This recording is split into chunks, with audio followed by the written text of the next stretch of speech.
Okay, then it's one, and since we are already late, because we were supposed to start half an hour ago, I would start without any other hesitation. So good afternoon to everyone, and welcome to the last webinar of the capacity building organized by the SEED project. I just would like to say 2 words about SEED project for those of you who are not familiar with the project yet.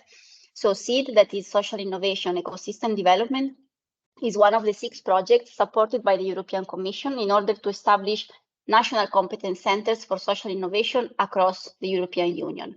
And during the last 2 years, we started in May 2021, social innovation organizations, research centers, ESF managing authorities, and other partners on national territories design and develop competence centers which can help their countries to promote social innovation, to co-design innovative public policies, and to develop ecosystems on the national countries.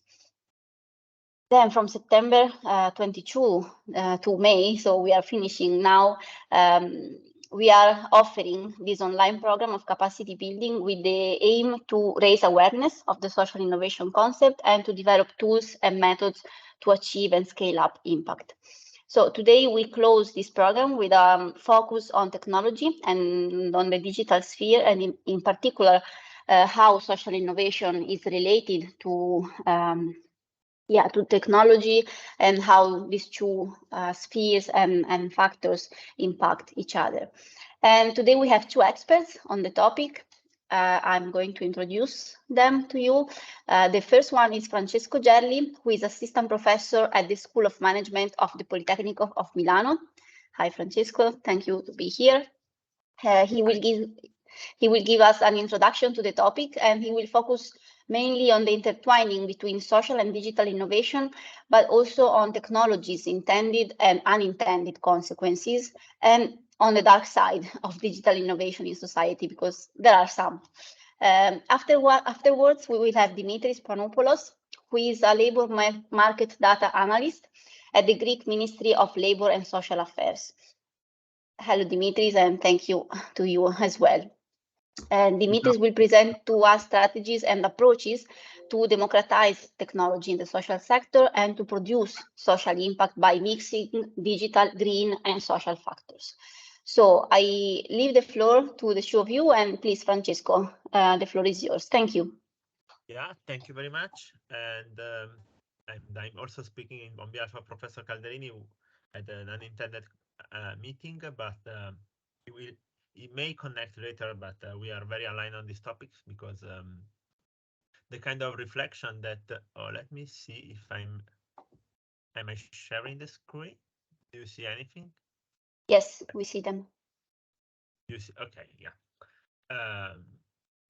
The few things that I'm going to tell you today are mostly about the relationship in between social and technological innovation and about the role of the social economy and social entrepreneurship in between this relationship and the potential that sometimes maybe we as scholars, practitioners, actors working in the field of social economy and entrepreneurship, sometimes we forget. But on the other side, we have the social economy and social entrepreneurship display a strong potential in transforming the same innovation and technological trends that today we witnessed and that we have not to receive passively. So my starting point is this picture that I like very more is a picture of the moon seen from a favela in Southern America. And with this picture outlines very well a very important metaphor that has been at the basis of innovation management in the latest 30 or 40 years. It is about the so-called moon ghetto metaphor. Richard Nelson, a famous innovation economist in 1974, stressed that with the sentence that if we can land a man on the moon, why can't we solve the problem of a ghetto? So if we can address all the scientific, technological innovation efforts to landing the man on the moon, that is a great conquest for mankind. But how is it possible that the problems of the ghetto, the problem of the favela, from which I'm also able to see the moon are still there. This is to say a little bit that innovation and technology do have a strong social and political heart that we can never forget, and that require directionality and require as well a governance that is important. And the social economy and social entrepreneurship can play a key role in these governance issues. Because sometimes, like the kind of innovation and technology we are used to when we think to innovation and to technology, very often we can think to pictures like that. So to a long queue facing a store where mobiles and new models of smartphones are sold. But when inside this picture, we see a model and a paradigm of technology innovation that is completely driven by the supply side of technology innovation. While on the other side, social economy, social entrepreneurship, and social innovation have the potential to reframe technological innovation paradigms on a perspective that is not driven by the supply side, that basically shapes our innovation consumption patterns, shapes a little bit our desires, but brings this innovation and this technology back to the solution of societal needs, that is basically and societal and environmental needs. Also, we live, and I speak on behalf of Politecnico of Milan, so from the Technical and Technological University, that has overemphasized in the latest decades a strong optimism towards innovation and whatever was digital, innovative, and technological. But every kind of innovation has led, as Joseph Schumpeter used to remind us, to some consequences that can be positive or negative towards the societies where these innovations are embedded. The invention of the ship was also the invention of the shipwreck a little bit. And especially the strong and accelerated technological development of the latest decades led to important consequences that very often were unintended, but that are having negative effects on European societies and European economies, at least if we look them in a Rawlsian perspective. For example, the so-called knowledge-based economy, so the economy based on creativity and on innovation, has led basically very often to creation of well-being in some restricted insular vanguards, so in some restricted areas where the positive effects of innovation and technology and of economic development based on innovation and technology and creativity has been restricted. So we are witnessing very often GDP growth in several regions of Europe, but or even inside the regions where the GDP growth has grown, thanks to the innovation, to a development based on innovation and technology, the employment rates have not been increasing at the same rate as the GDP growth, or sometimes the employment rate has even decreased. So this also opens up a reflection about the inclusiveness of this kind of knowledge and creativity-based growth. Very often, this is a book that I really suggest for any reader, the innovation and development models that have been diffused across the European regions has mimicked very often the model and the innovation model and the myth of the Silicon Valley. But very often, this kind of model that was probably fitting, not without any dark side, the Silicon Valley is not scalable as well, without any kind of consequences within the context and the places that characterize the European and the economies and societies. So very often the innovation strategies also led by governments and at different levels have been place blind rather than place based, mimicking very often models that were characterized in specific contexts as the Silicon Valley, but that were probably not fitting to the societal challenges and environmental challenges and the context and the history of many other regions where this model has been exported. Many technologies themselves, even those technologies that we like because they are based very often on paradigms that are also fitting to the logics of the social economy as the sharing economy, have led to important exclusions and marginalization and novel forms of exclusion and marginalization within our cities and within our context. We can think, you can see some pictures in these slides, marginalization concerning people with disability, marginalization concerning many other categories that sometimes we can never think to when we think to the technological artifact itself. Sometimes realizing how the same technological artifact can be exclusive of other categories is very hard. But this is the challenge for people working in the social economy, in the social entrepreneurship. The same, like I won't enter this issue, the latest technological development has led to new phenomena of surveillance capitalism, so-called surveillance capitalism, and about cyberbullying. And even the kind of efficiency that the technological innovation has been bringing in the latest years has had some dark sides. So there is a very nice and sad example from artificial intelligence that has been able to optimize in many cases processes for avoiding food waste. But if we reason and if we reason strategically in innovation in a way that is narrow and that does not include much broader societal and environmental challenges, even a process of an optimization process guided by AI can lead to some unintended consequences, because if we optimize very well food waste, we will have to rethink on other sides food banks and all the part of the social economy that was basically leveraging on potential wastes of food from other kind of ecosystem and organization. So efficiency itself can have some unintended consequences, as in this case for third sector organizations that were relying on food wastes in their social business model, in their social value proposition, and that thanks to over efficiency in other sectors can be somehow hampered by this efficientization process.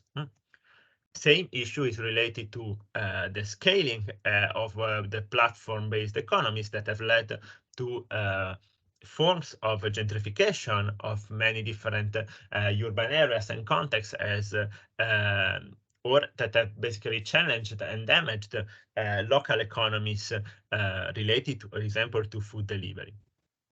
So innovation is not always positively transformative on societies and on environments. On the contrary, if we want to have a look on innovation that is a sight on innovation and technology that is broad and broad enough to be responsive to the challenges that we are witnessing, probably we should think to three attributes for innovation. Innovations and technological innovation should have a clear direction in the intentionality for reaching a collective good, starting from probably the design of the technological innovation.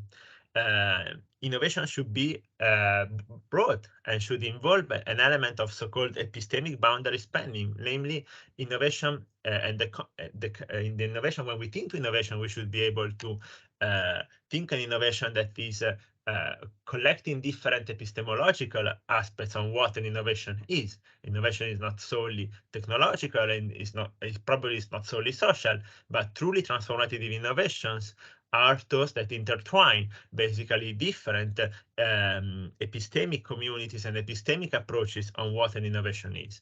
And third, innovation should be able to engage directly with the demand side of societal needs, rather than being driven as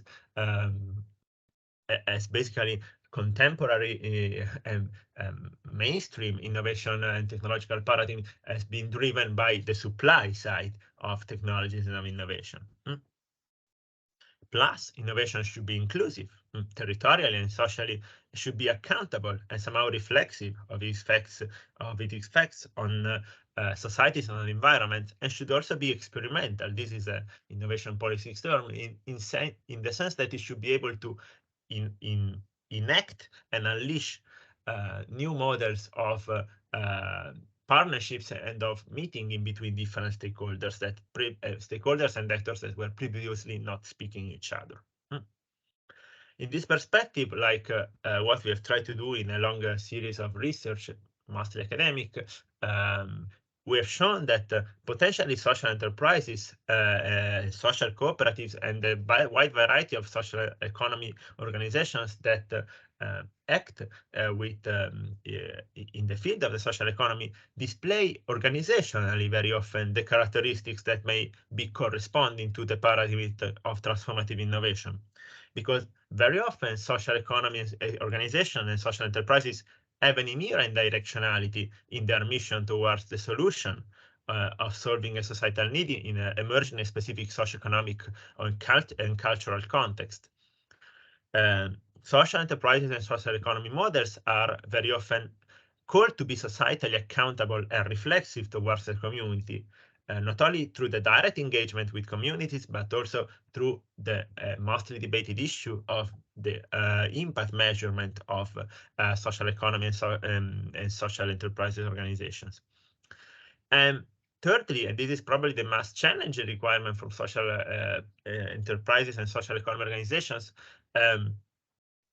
but they should be able to bring to the market and to its law, if they are really working in the market, new combination of resources responding to societal needs. This should be somehow the character of social enterprises. So bringing to the market new societal needs, a new combination of resources to answer to these societal needs.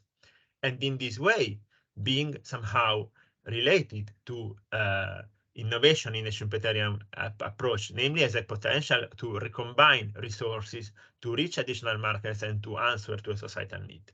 So there is, at least theoretically, a strong potential of social enterprises and social economy in changing towards a more transformative perspective, basically technological innovation paradigms.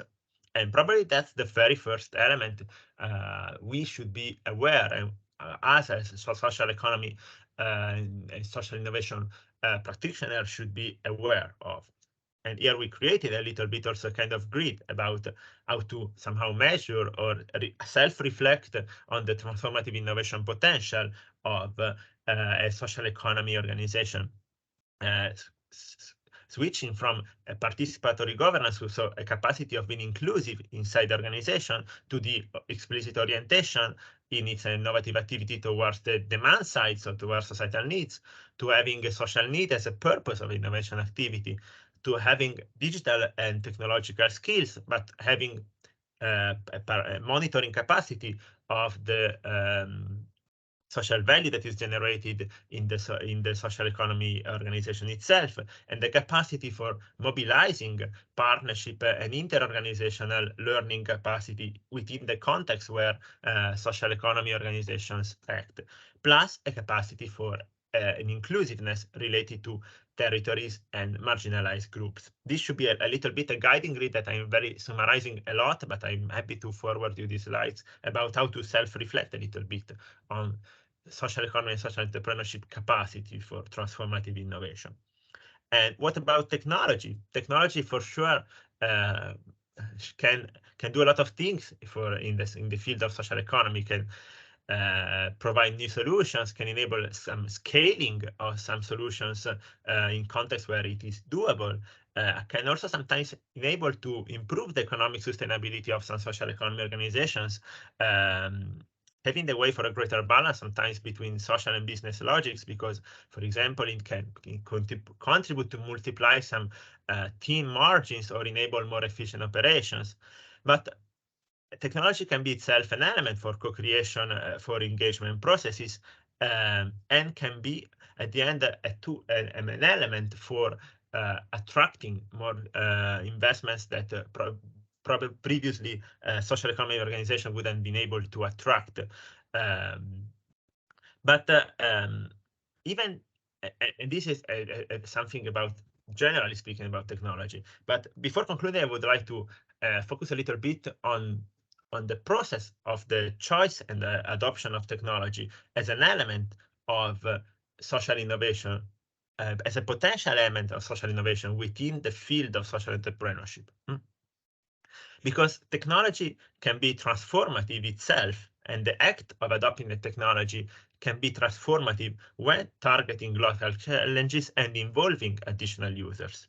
And this is something that sometimes in our building of social business models, we take for granted. So we take for granted, yes, we adopt a platform, we adopt an app, and that's done. On the contrary, the element of social innovation must be intertwined also inside these key elements of a social business model, namely also in the choice and the adoption of a technology.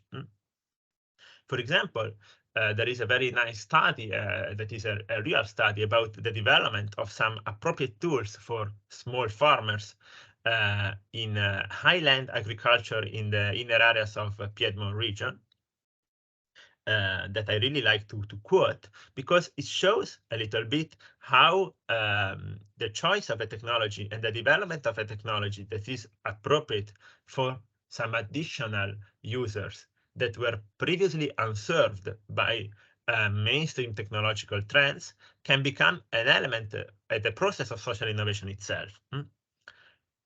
If technology is aimed at reversing technological trends that were previously focused, in this case, it's an agricultural case, on low land and large farmers.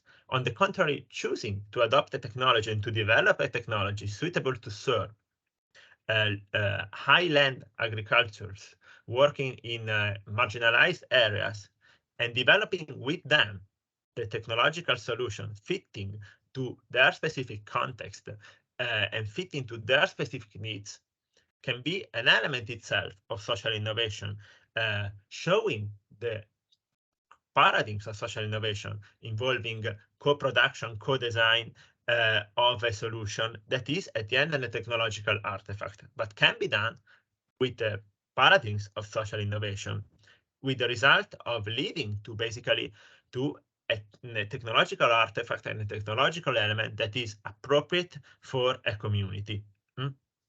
And for a community that was previously more marginalized. So this is the case, for example, of appropriate technologies, and that I made an example, that hinge on a distinct form of innovation that is very often referred to retro-innovation. So in the case of appropriate technology, for example, innovations are so much embedded within the context where they operate that they leverage on reintroducing elements and practice from the past into a new context. Thus they are able to hybridize traditional knowledge and new technological solutions, improving basically the appropriateness of a solution and its place-basedness.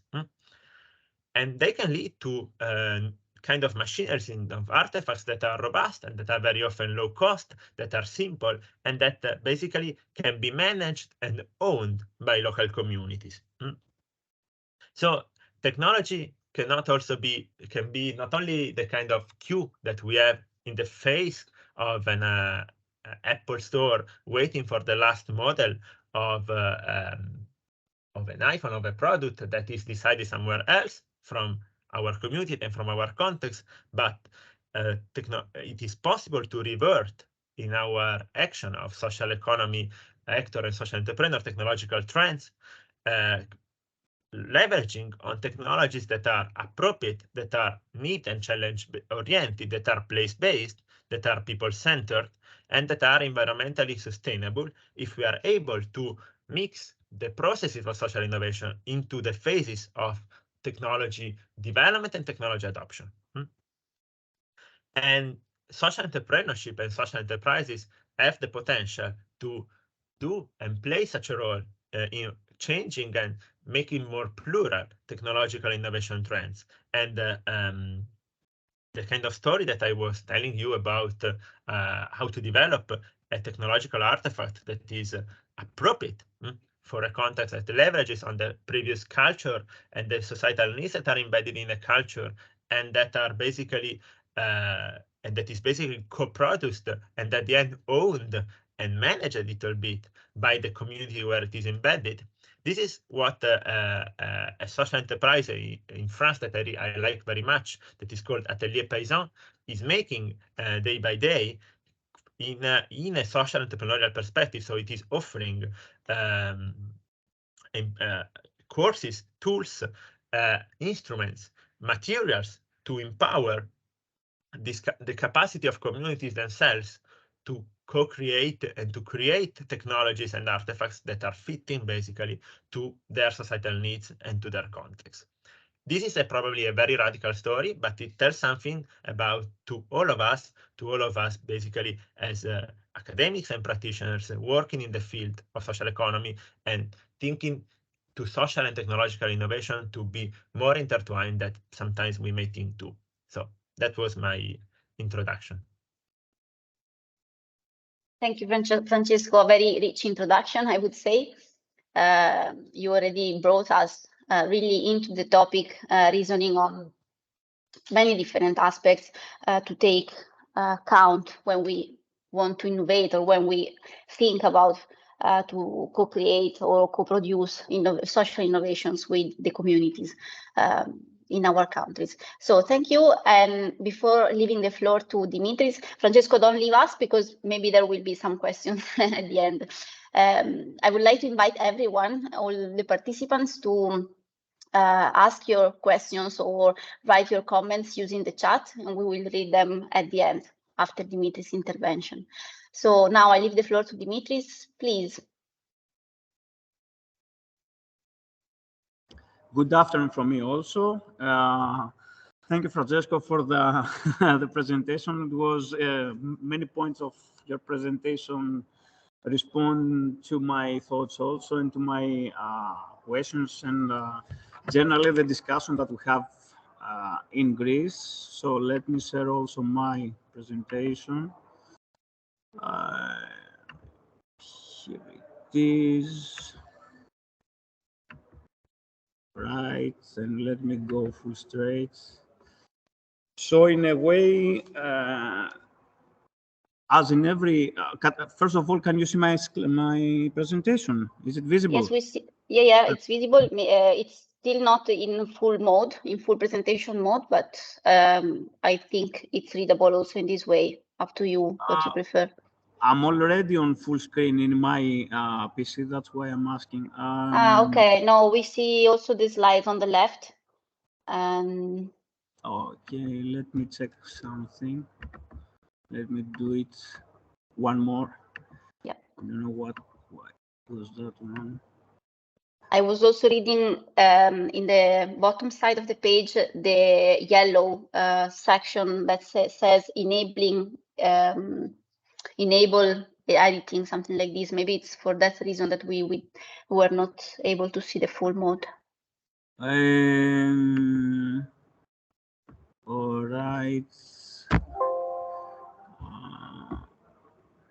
Yes, I think I can do that.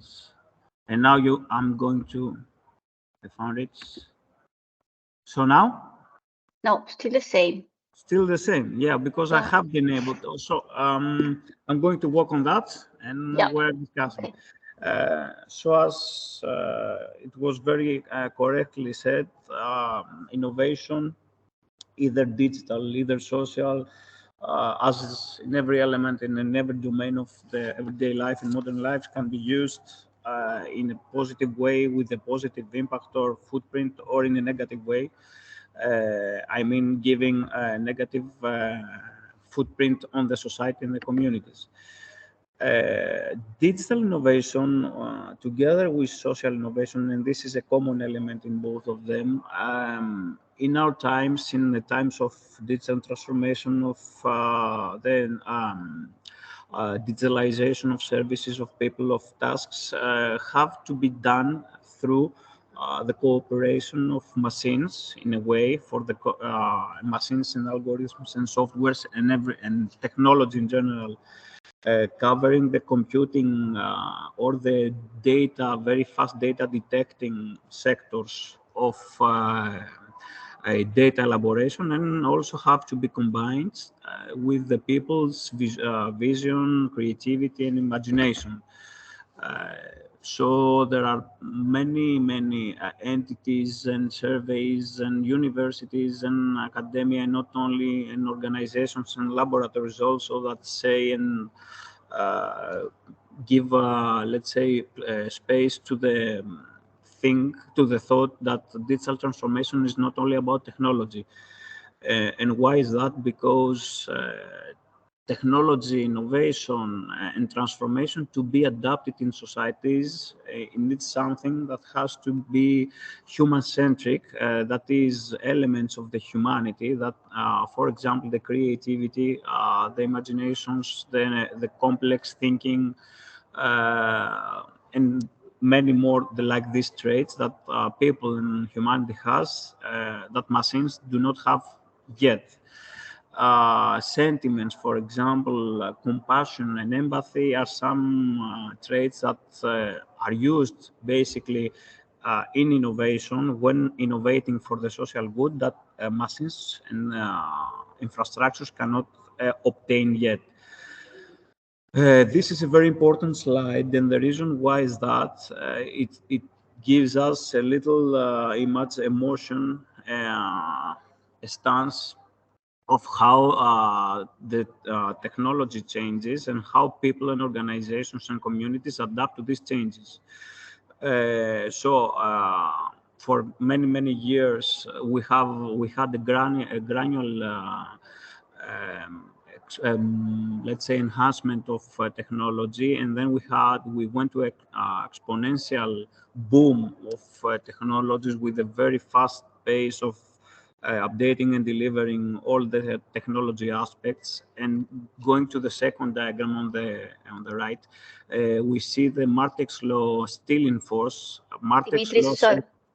Dimitris, I'm sorry, but we still see the first slide, actually. First? Yeah. Why is that? Are you in full mode now on your laptop? Yeah. Okay. Now? See, no. I think because we cannot see your full mode screen, maybe we don't even see when you go on with the slides. So maybe you can just leave them in the normal view as you were working on them. Okay, so in this, now you can see the slide which I'm talking about. No, I always see the first one. I don't know if it's only my problem. Maybe someone else can give a feedback, but I still see the first. Maybe it's a matter of license. If I don't have the license to share. No, you have it, because otherwise you couldn't even share the first one. Wait, let me check. But no, yeah, you have all full power actually. Otherwise, do you want to send me the slides and I have sent it to Philip yes, yesterday. You're right. Okay, let me take them and I can share them for you if you. Yeah. If you agree, okay. It would be great. Yeah. Sorry for this inconvenience. No problem. And the truth is that it says here that I'm now I'm sharing already my presentation. That's a strange thing. Yeah, it's strange.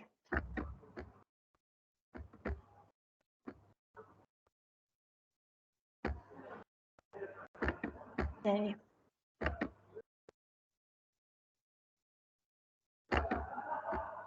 Maybe you can unshare your screen, please. Yeah, I did it already.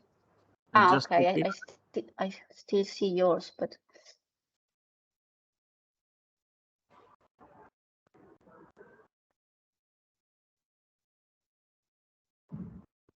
Okay, it's coming.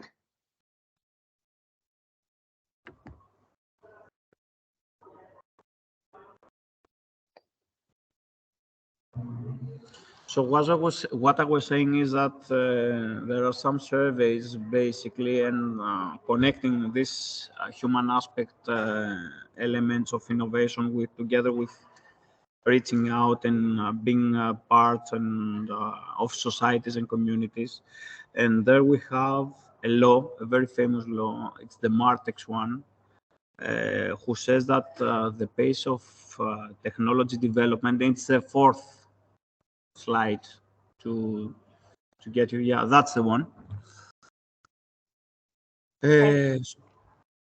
So yes, Martek's law says that technology changes faster and it has an uprising pace of changing in contrast to how organizations and people and communities change and adapt to changes coming. So this divergence many times brings on a certain range and series of challenges, mainly societal challenges. And as this divergence grows, this is where I think social innovation using instrumenting digital opportunities has a great place to provide and to contribute to societies. So if we go to the next one, this also brings together this change and this divergence, and basically the social innovation goes hand in hand with the growing mindset, with the mindset of bringing change into the core of our stature, of our behavior and our stance. So there is something that we, together with Thomas Malone, saying we have to change hand in hand with technology. Thomas Malone is a professor in MIT, and he has put forward, he has published a book, Superminds, that he discusses in this book some very basic fundamentals of how we pass from technology to innovations into community. For example, he speaks about collective intelligence.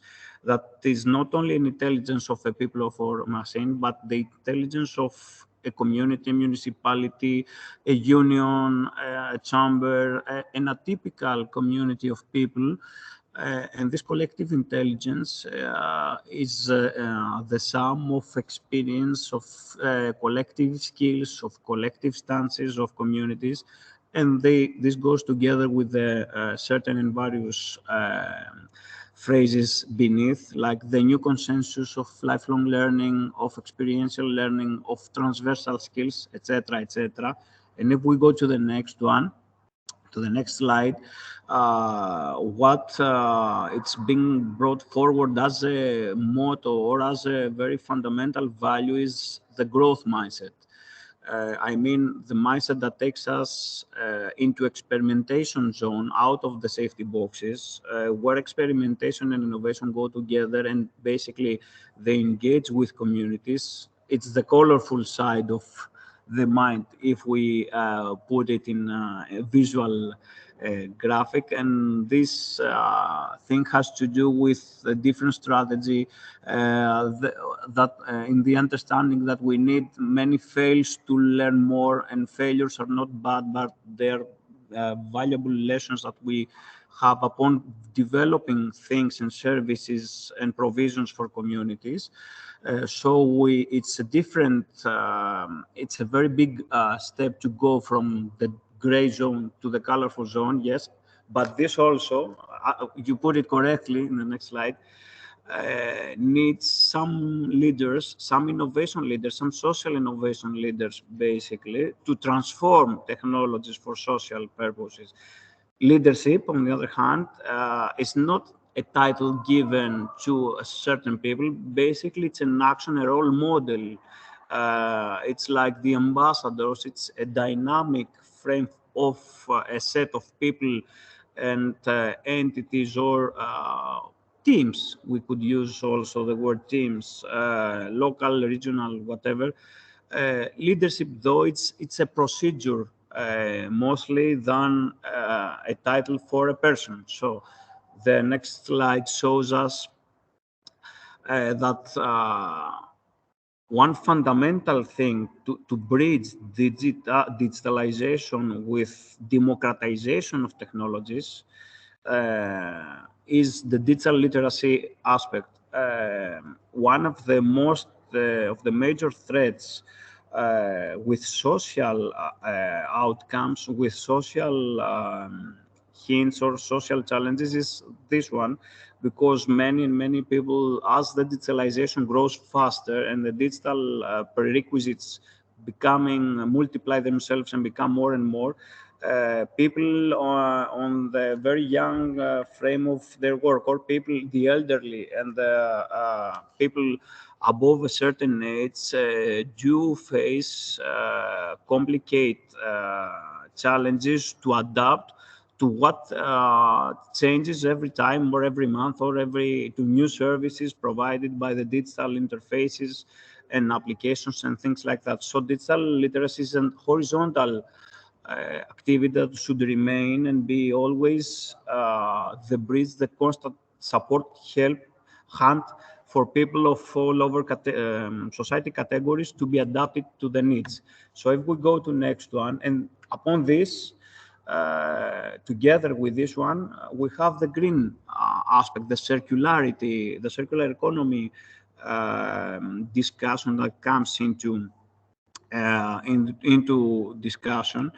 And as we see here, anything related to climate change and sustainability gains a lot of traction, gains a lot of activity, because it's one global issue being clustered into many challenges categories, and every country, every area, every geographical region, it's either now or in the past or in the future going to be it is going to be very demandful to manage these things.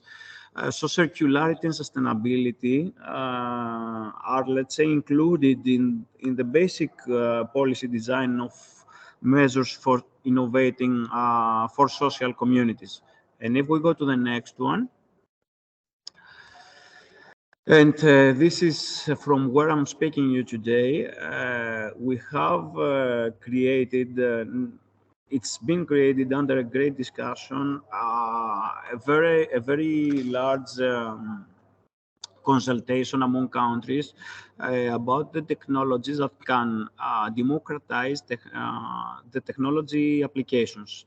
And basically, to be more concrete, it's being discussed which are the effects of democracy technologies on democracy level or on democracy quality of the communities. Again, this has to be connected with the current market size and the trends, these future trends in Europe. For example, we saw before in the last slide the circularity issue that rises and rises more and more intensively in all public speeches, in all public consultations in countries. We have pressing challenges from the industry and from the security also sector. And then we have these quality standards and the transfer of know-how that has to be passed towards all societal categories, either it is city centers or outside them in the country yard.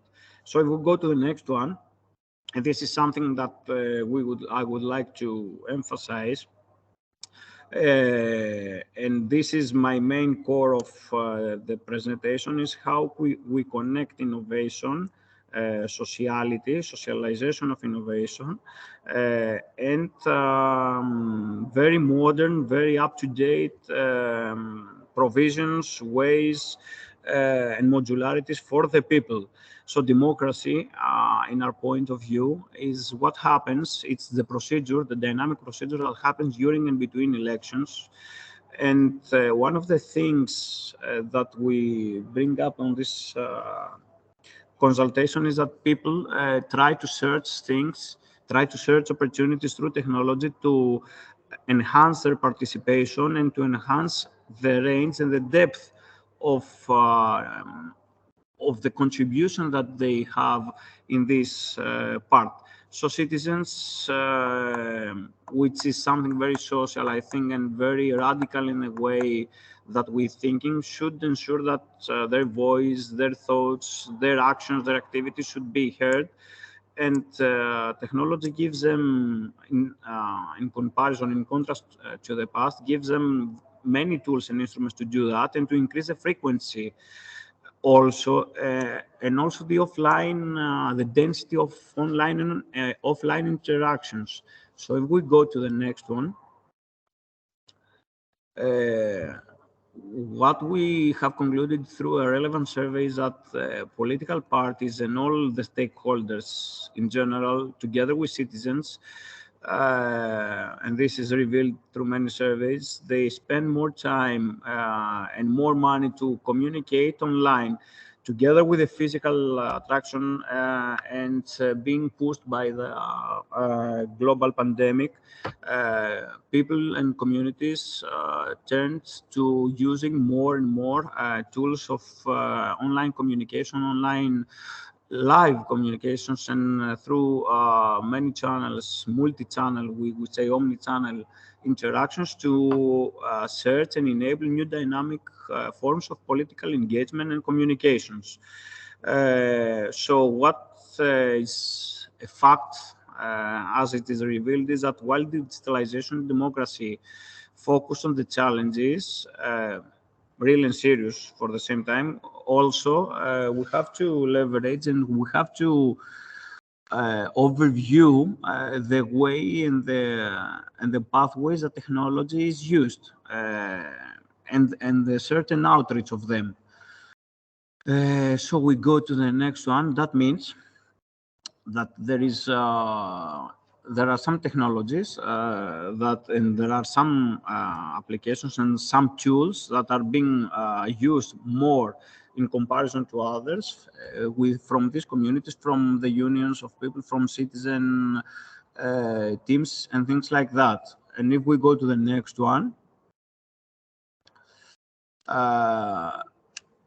all the strategy has to do with the comprehensive, with the 360 approach upon the instruments used and upon the way that this voice of the citizens goes direct to the politicians and to the state level for discussing. And if somebody would ask, okay, tell me some of these tools that are being used to increase our voice and our leverage, basically our cross-border communication also, which was an element that in the prior years did not exist. Now communities from one country speak and talk and discuss and exchange views with communities, parties, stakeholders, whatever, from other countries at the same time while discussing their policy issues. So if we go to the next slide, and to the next one of that, okay, we can pass this one. We have certain applications and certain softwares for e-voting. That e-voting refers to electronic voting system, while online voting or digital voting is non-localized.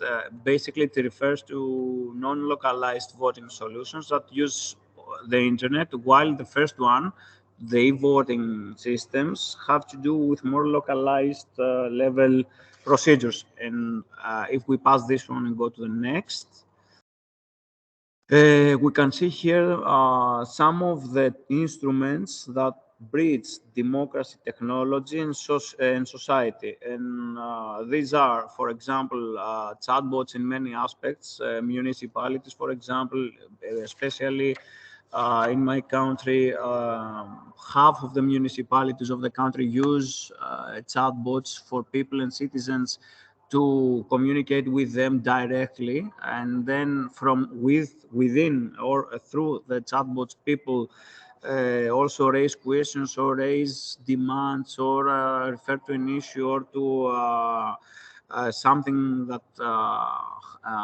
is on their municipality. Then we have the development of personal voice guides, which is an element of smart cities. Basically, we have to do to enhance the access of the disabled to participate and to contribute to what the discussions and to what the consultations over the municipalities or the regions do.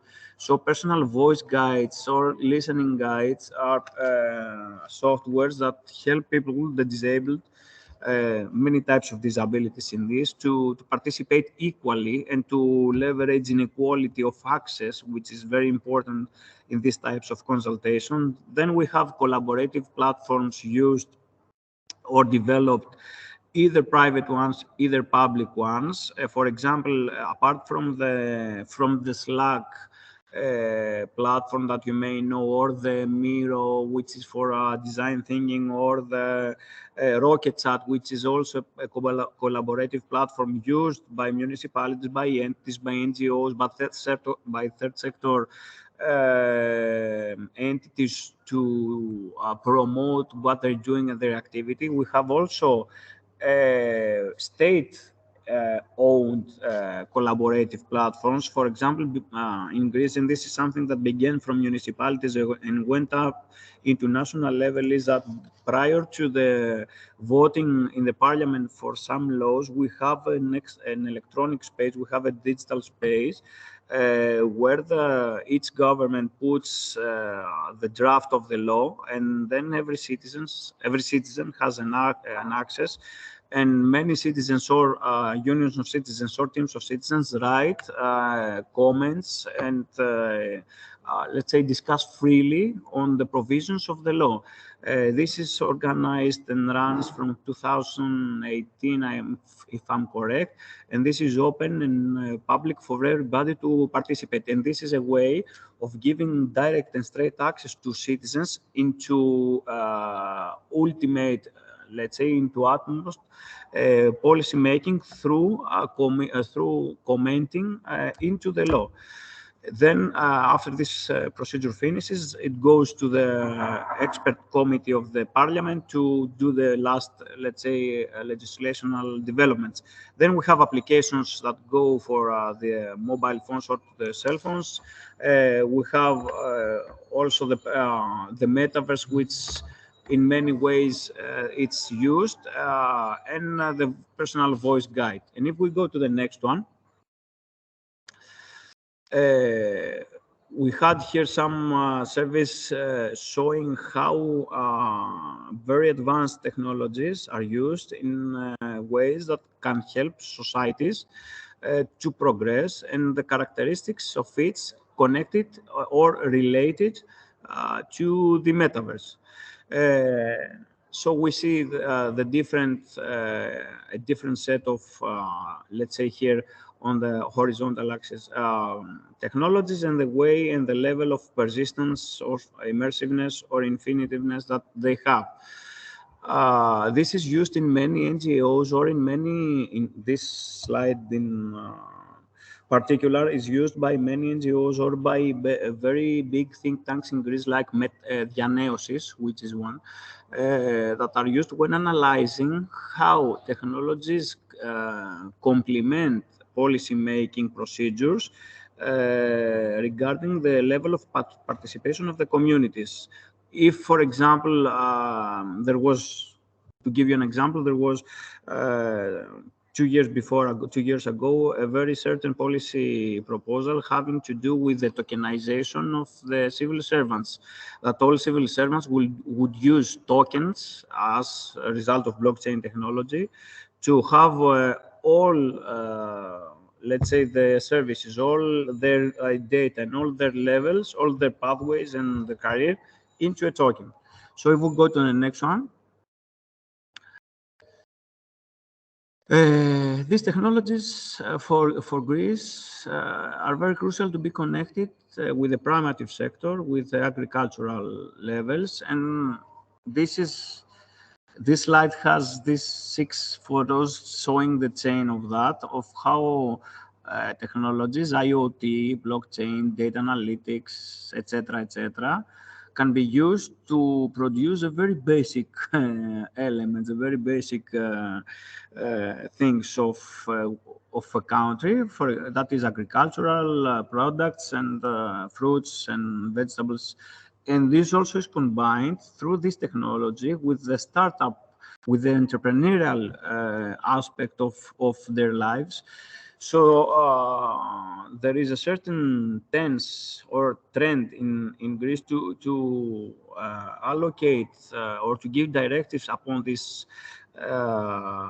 channel, because agriculture was somehow left behind in these years. We only focused on very digital or very high cutting-edge technologies that were somehow that had a limited dissemination in communities, while we had left a little bit or more, the very basic things that also were connected with people living outside the city centers and in the region. And I think with this slide, we could stop here, Julia, just not to waste so much time. Critical point and summarizing is that for us, democracy is a connector between technology and society. Democracy needs more participation through its tools for people and communities, and these policy proposals, when being broadly discussed or remotely discussed from different people and stakeholders from around through technology, can help having better level of services and better adaptation of societies to that. And with this, I'm closing my presentation. Thank you, Dimitris, and thank you also for staying in the time. Actually, we saw technology both as a product of innovation and as a tool, to be used during the process to achieve more efficient social innovation. So thank you both, and I would move to the discussion and questions if we have some. I see that in the chat there is one probably for Francesco. I still have to read it all, but Francesco, please, if you already had a look to the question, you can answer. Thank you. Thank you, Kalia, for the question. That is actually very broad, but I think you got to the point. So I will be very humble in saying that according to how to move, incentivize, inspire towards it, I think that we should start ourselves, and speaking on my side, as university and education systems. So I really do think that education at university, and maybe even before, should be changed a little bit in a perspective that is very much more integrated. Namely, I really do think that, for example, engineering school or STEM schools should be more integrated with a humanistic and with a social sciences perspective and with social innovation, outlining modules that mix hard technologies, modules that outline, for example, design and co-design strategy, tools, or perspectives that are much broader, more sociological, much anthropological. So I think that starting from changing novel generations and the novel generation perspective on social and technological innovation is always, I think, the most natural probably view. Also, given the fact that we know that young generations have an increasing attention on issues of sustainability and issues related to societal and environmental challenges. So changing the university system, I think, is the very first step. Then also changing and developing policies that are related to this greater integration in between social and technological innovation. It's another step. So working on a process of technology transfer, skilling, and that do not mimic only the Silicon Valley. So you don't do basically innovation policies just targeting incubators, accelerators, but you look at the social and proximity economy, as the European Commission is saying,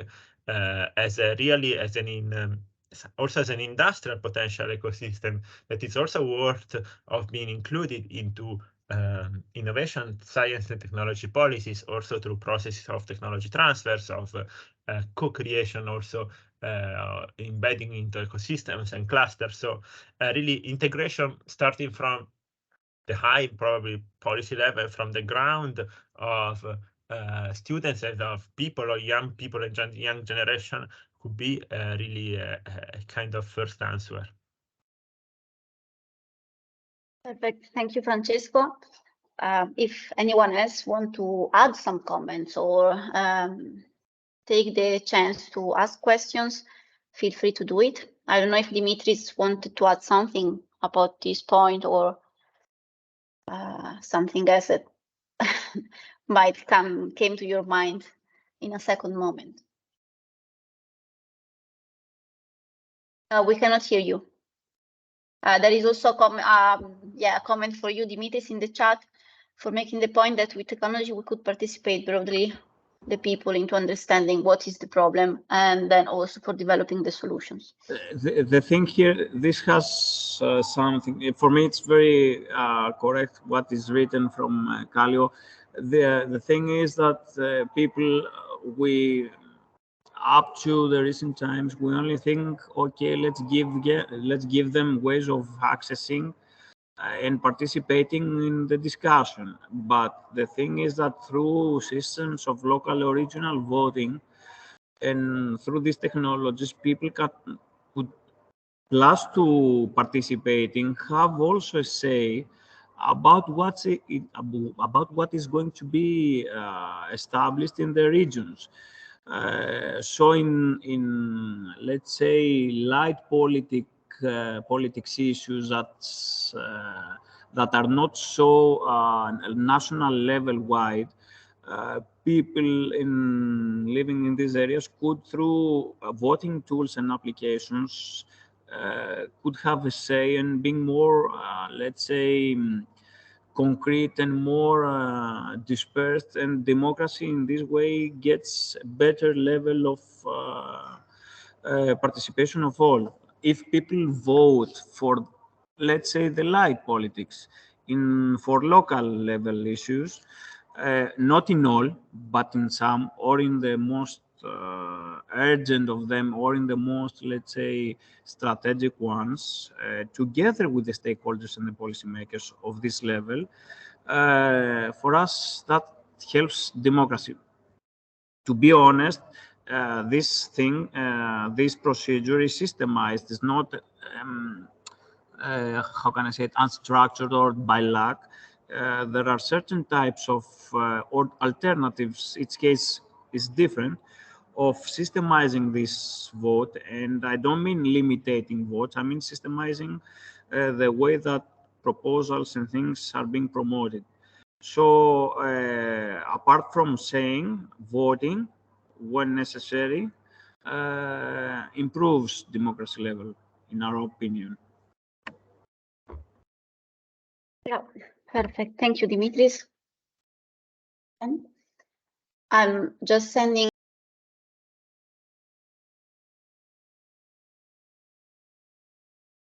We can't hear you, Julia.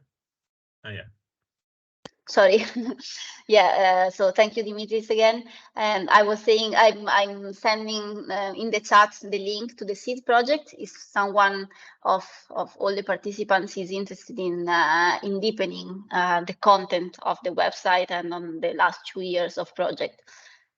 So it's true. I don't know if there are comments or other questions. We still have 10 minutes, I would say, but otherwise, we just thanks again, Francesco and Dimitris, and you all for participating. And we can